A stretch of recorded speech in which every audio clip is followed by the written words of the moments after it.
주 안에서 평안하셨습니까? 네, 아멘. 제가 우리 주 예수님이 그러면 여러분께서 뭐라고 하시겠어요? 예, 부활하셨습니다. 그러고 나서요. 마지막 세 번째가 있습니다. 할렐루야 그리고 박수 치는 겁니다. 한번 연습 한번 해보겠습니다. 우리 주 예수님이 부활하셨습니다. 할렐루야. 네. 이렇게 하겠습니다. 네. 한번 하겠습니다. 제가 보겠습니다. 말씀 안 하시면 부활하신 것을 부인하시는 분이에요. 네. 우리 주 예수님이 부활하셨습니다. 할렐루야. 맞아요. 네, 좋습니다. 네. 정말 오늘 우와 쏠린 날이에요. 우리 주님께서 부활하시는 기초와 너무나 좋은 그날을 기념하는 주일입니다. 우리 교회는 지난 3월 1일부터 60일 신약 성경 읽기를 시작하고 있습니다. 혹시 아직 이 성경 읽기를 안 하고 계신 분 계십니까? 네, 그렇다면 내일부터라도 내일 날짜부터라도 신약 성경 읽기에 동참하시면 좋겠습니다.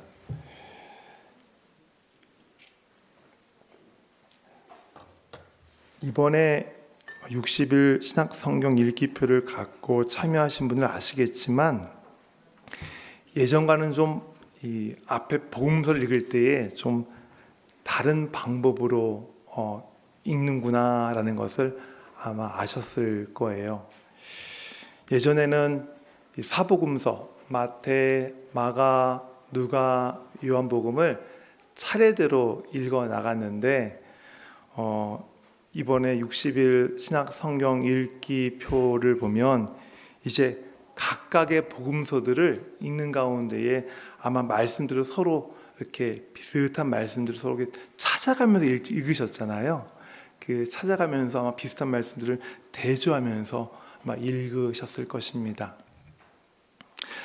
그래서 아마 대부분이 그걸 보시면서 예수님의 행적 하나에도 이 복음서마다 차이가 좀 있구나, 차이가 나게 기록이 되어 있구나라는 것을 아셨을 거예요. 예를 들면 우리가 계속 부활에 대한 본문을 다루고 있으니까 우리가 부활에 대한 본문 마태복음 28장에 있는 이 본문과 또 지난번에 살펴봤던 마가복음 16장에 있는 그 예수님의 부활 사건에 대한 본문이 좀 약간 좀 다른 걸 좀 여러분 아셨을 거예요. 마태복음에는 예수님께서 부활하실 때 뭐가 일어나요? 지진이 일어났는데 이 마가복음에서는 그 얘기가 있습니까? 없습니까?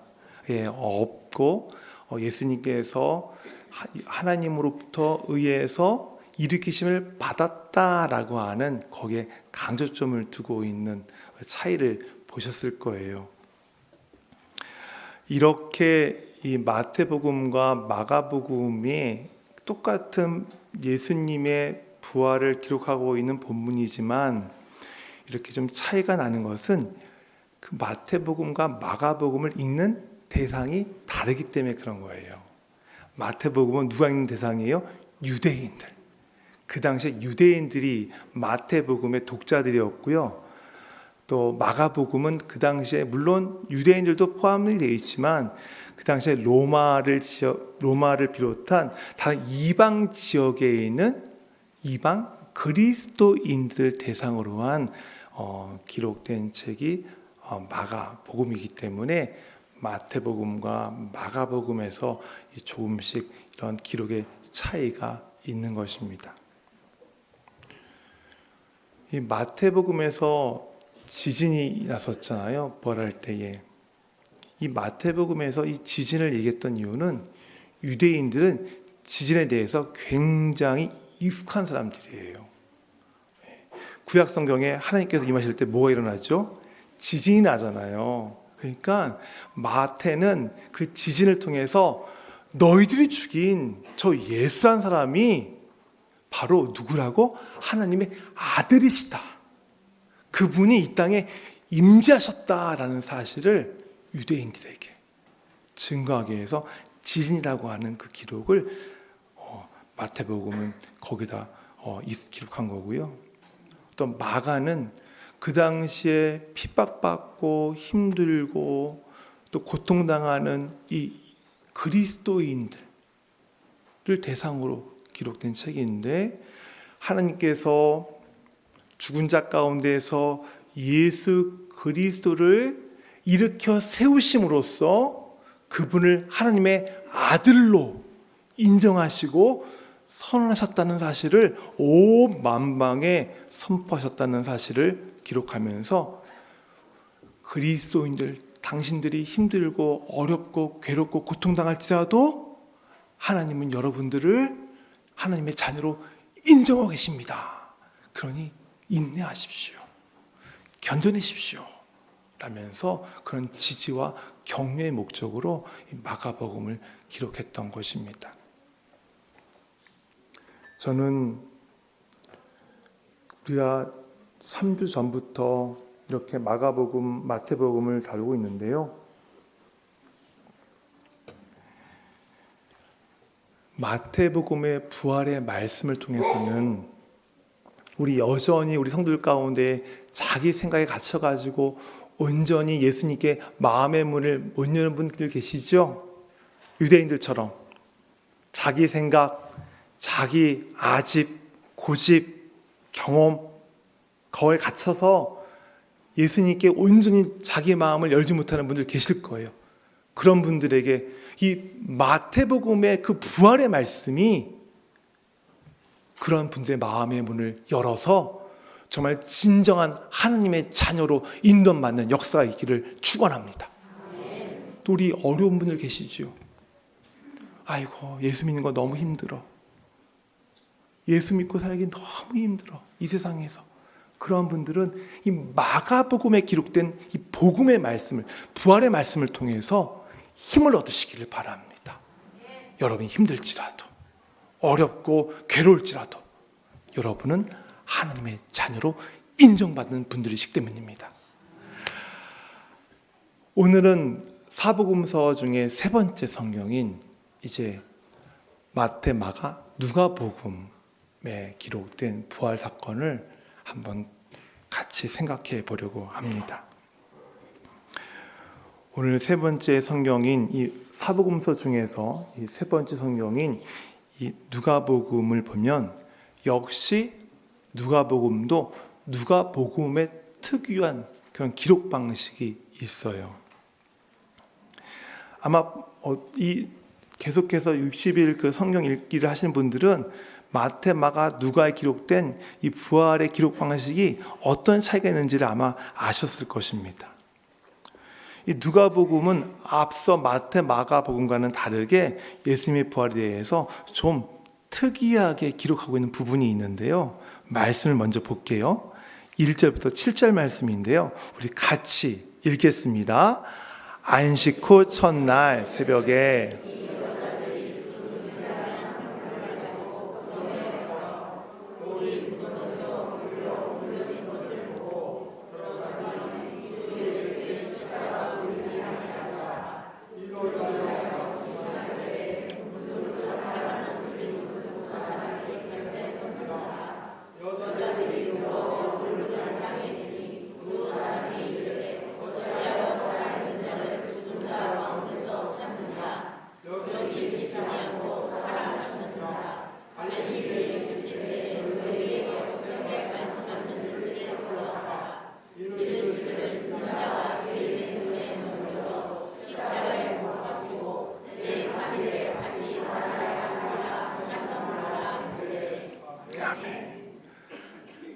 누가복음을 보면 앞서 기록된 마태, 마가복음과는 좀 다른 그런 부활 사건의 기록이 있습니다. 그것은 앞서 있는 마태, 마가복음에서 이 부활 사건은 이렇습니다. 무덤에 여인들이 찾아오지요. 여인이 찾아왔을 때에 그들에게 천사가 예수님께서 부활하셨다라는 소식을 전합니다. 그리고 난 후에 여인들이 예수님의 시신이 있는 무덤에 가서 빈 무덤을 확인합니다. 그것이 마태복음과 마가복음에 기록되어 있는 부활사건의 모습이에요. 그런데 누가복음을 보면 그게 반대입니다. 여인들이 무덤에 갔는데 그 무덤 안에 예수님의 시신이 없는 것을 먼저 보고요. 그 다음에 천사로부터 예수님께서 살아나셨다라고 하는 그러한 소식을 듣게 됩니다.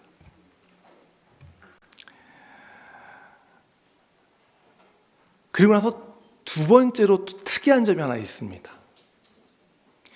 마태 마가복음에서는 여인들에게 예수님이 나타나셔서 보여주세요. 그런데 오늘 본문 누가복음에서는 예수님이 지금 등장하세요? 등장하지 않으세요? 등장하지 않으세요. 어떤 분들은 그러면 마태, 마가, 누가 이 세 사람 중에 한 사람은 지금 잘못 보고 거짓말하는 거 아니야? 라고 생각하시겠지만 그렇지 않습니다.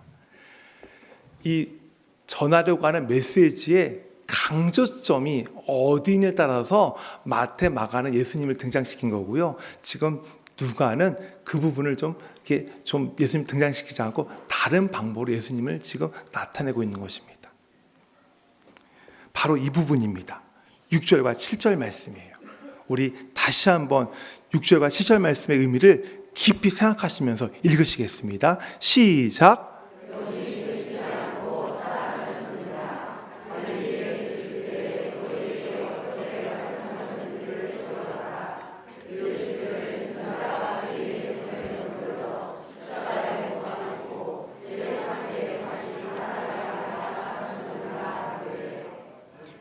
마태는 지진을 통해서 예수님이 하나님의 임재하심이라는 사실을 강조하고 싶었고, 마가는 예수님이 하나님에 의해서 살아나심을 받았다는 것을 통해서 예수 그리스도가 하나님의 아들이심을, 그분이 하나님의 그 독생자이심을 인정받았다라는 것을 강조하고 싶었어요. 그러면 누가는 여기서 뭘 강조하고 싶었냐면 바로 이 부분, 여러분 읽었던 이 부분 6절과 7절 말씀이에요. 예수님께서 비록 이 사건에 등장하지는 않지만 지금 누가가 강조하고 싶은 것은 예수님이 다시 살아날 것이다 라고 말씀하신 그 말씀 그대로 예수님께서 살아나셨다는 것을 강조하고 있는 거예요. 다시 말해서 예수님의 말씀, 하나님의 말씀은 말씀하신 그대로 이루어진다라는 것을 지금 오늘 본문을 통해서, 부활사건을 통해서 이 사건을 읽는 자들마다, 읽는 우리에게 지금 보여주려고 하는 것입니다. 무엇은 반드시 성취된다고요? 하나님의 말씀. 하나님의 말씀. 하나님의 말씀은 반드시 성취되어진다, 이루어진다라는 이 사실을 지금 누가는 강조하기 위해서 예수님을 등장시키지 않고 대신에 예수님의 하셨던 말씀을 지금 천사를 통해서 기록하고 있는 거예요. 그래서 누가복음에 기록된 예수님의 부활의 의미는 하나님 말씀의 성취라고도 할 수 있는 것입니다. 말씀의 성취. 예수님의 부활의 의미는 하나님 말씀의 성취라 할 때에 이 사실이 저와 여러분에게 주는 교훈은 어떤 것이겠습니까? 물론 여러 가지들이 있겠지만 저는 그 중에 이러한 교훈을 한번 생각해 보려고 합니다. 여러분, 인류 역사를 한번 보시길 바랍니다. 그 대부분의 역사들이 어떤 역사로 정리되는 줄 아십니까? 이런 겁니다. 인류 역사의 대부분은 더 많은 힘, 보다 더 많은 권력, 보다 더 많은 것을 차지하려는 그런 투쟁의 역사로 정리할 수 있습니다. 더 힘센 사람들이 약한 사람들을 짓밟고 그리고 수탈하고 빼앗고 그럼 굴복시키고 하는 일들이 지금까지 인류 역사의 커다란 큰 중심축이었어요. 큰 사건들이었어요. 지난 역사들을 보면 이런 일들이 정말 너무나 비일비재하게 일어났고요. 지금도 진행되고 있는 역사들을 보면 지금도 더 많이 가지려고 하고 더 많이 소유하려고 하고 더 많은 힘을 누리려고 하는 그런 모습들이 지구촌 여기저기에서 지금 우리에게 그냥 너무나 여실히 잘 보여주고 있습니다. 우크라이나와 러시아의 전쟁을 보십시오. 그거 아닙니까? 더 많이 가지려고, 더 많이 뺏으려고. 그것뿐입니까? 신문에 나오지 않지만, 뉴스에 나오지 않지만 지금 이 세상 곳곳에 일어나고 있는 이 사건들이 바로 이런 역사들과 너무 닮아 있지 않습니까? 그렇다면 왜 이런 일들이 벌어지는 겁니까? 왜 이런 일들이 곳곳에서 지금 나타나고 있는 것입니까? 그것은 사람이 하나님을 거부한 결과입니다. 사람이 하나님을 거부하고 자기 생각대로 자기가 갖고 있는 힘을 자기 마음대로 사용했기 때문에 이런 일들이 벌어지고 있고요. 그래서 사람들이 하는 일들을 보면, 이 세상을 보면 마치 하나님이 계시지 않은 것 같이 보입니다. 여러분 주변을 보십시오. 여러분 주변에 일어난 사건들을 보십시오. 상황들을 보십시오. 정말 하나님이 계시지 않을 것 같은 그런 상황들이 벌어지고 일어나고 생기고 있지 않습니까?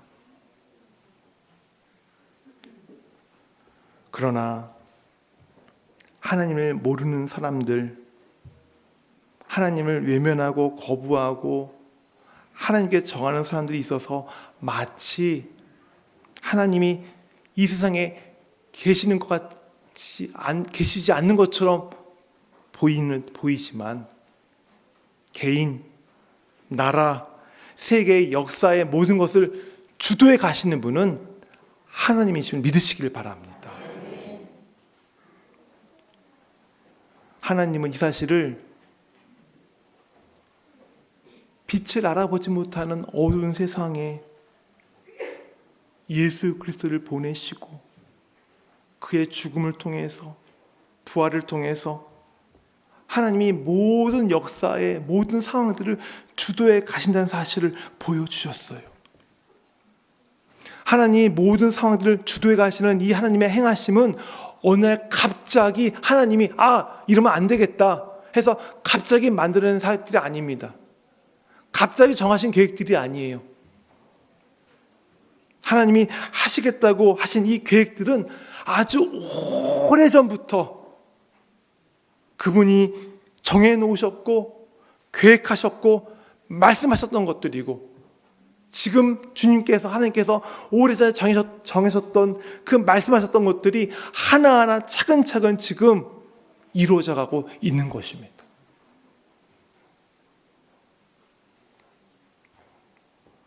이런 의미에서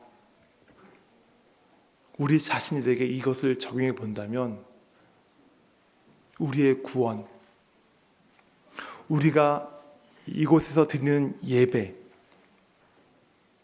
그리고 우리가 있는 이 예배의 자리, 그리고 우리의 삶의 어제와 오늘 그리고 이 미래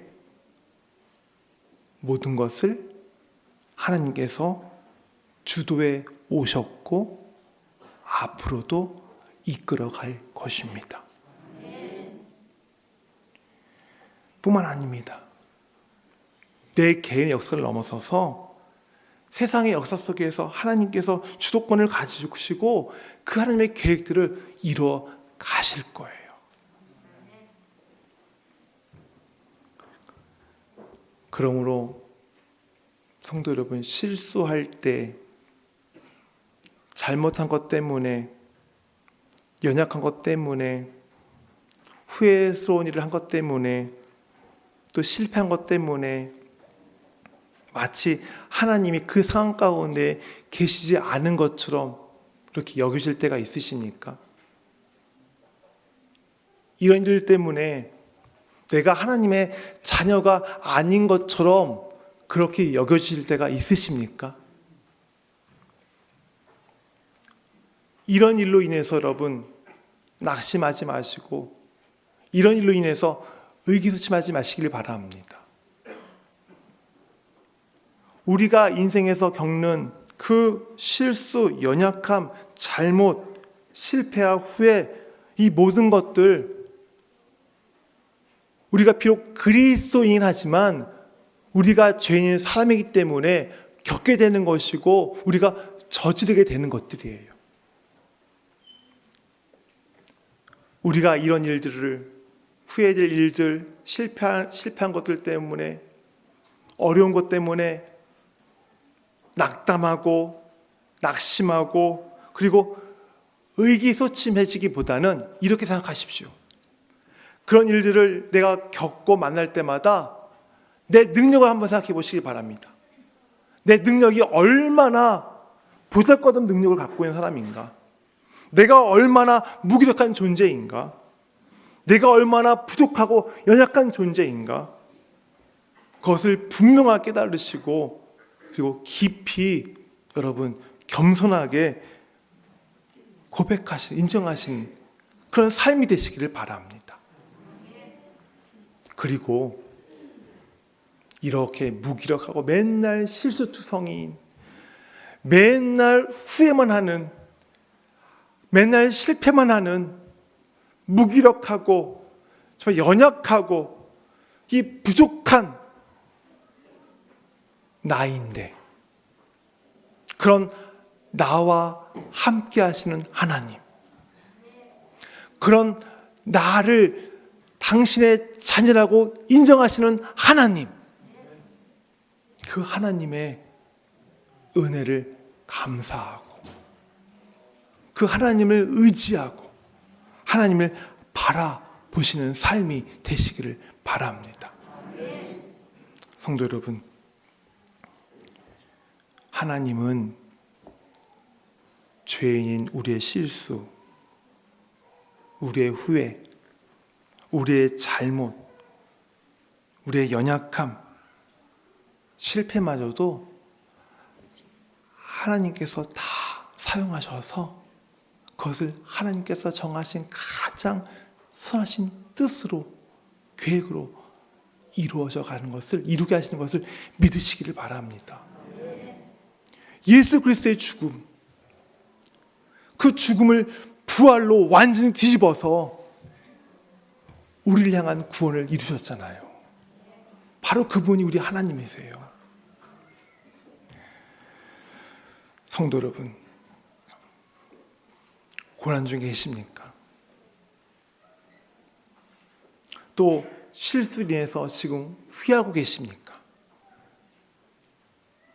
내 자신의 이 모습을 보면서 한없이 나의 못남을 한탄하고 계십니까? 모든 것을 하나님이 주도해 가신다. 모든 것을 하나님이 이끌고 가신다. 라는 메시지가 담긴 오늘 마가복음에 기록된 부활의 말씀을 통해서 이러한 분들이 다시 일어섬을 받기를 바랍니다. 이러한 분들이 인생의 여정, 신앙의 여정을 끝까지 완주하시기를 바랍니다. 우리 함께 찬양하겠습니다.